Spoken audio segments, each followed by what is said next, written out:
Alright, I just want to give a quick update on what's going on in RJ land. So, our backup card that we're using decided that, it needed a break.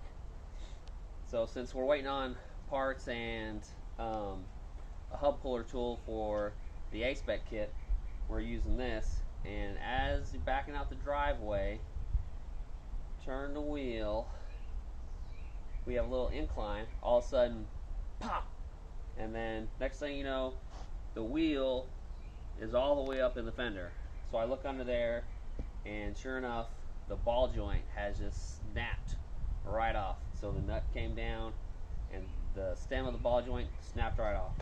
So I had to do a super emergency repair with some ratchet straps to try and get the how to put the CV joint back in, and how to get the rest of the ball joint that was left stuck in there. And then I got the ratchet straps and strapped them to the upper control arm to the lower control arm, so I can at least get it out of the middle of the road and back into the driveway. So stay tuned for that.